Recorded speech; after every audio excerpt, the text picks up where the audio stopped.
This was posted on June 1st on the Washington Post's blogs by Eric Zuss. He says, on May 12th, I presented my analysis of the polling at that time, headlining the early signs to whom the new U.S. president will likely be. Presidential polls look confusing regarding Bernie, but downright bad regarding Hillary and all Republicans. That was the title of it. And based on the net favorability ratings of the candidates in that first result, he says, I concluded that Vermont U.S. Senator Bernie Sanders was likely to surprise on the upside at the start of his contest, and that, quote, Sanders will probably be able to crush any Republican except Rand Paul if he were to win the Democratic primaries. He is already surprising on the upside, though the pundits have not yet caught on. I mean, there's a news blackout about Bernie Sanders. And you know why? Because Bernie is saying increase the taxes on rich people. Well, the news media is filled with rich people. I mean, basically anybody you see on TV is a millionaire, period. There's just, it's that simple.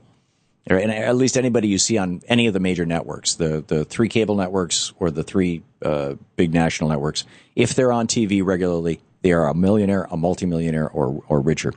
And so they're not going to talk about Bernie wanting to raise taxes. They're not going to talk about Bernie's opposition to the TPP, because the corporations that own the media, they're the ones writing the TPP. They're not going to talk about net neutrality because at least one of those big three networks is owned by the largest cable company in the country, and they don't want net neutrality. In fact, they're under court order enforcing them to have it right at the moment.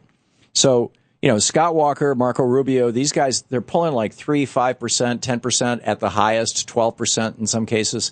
Scott Walker in Iowa is up to, I think, 16 or 18% presumably because one of the Koch brother front groups has been pushing out brochures about him, or his campaign, or one of his super PACs has been mailing stuff to everybody living in Iowa for some time now. And so there's a lot of name recognition there.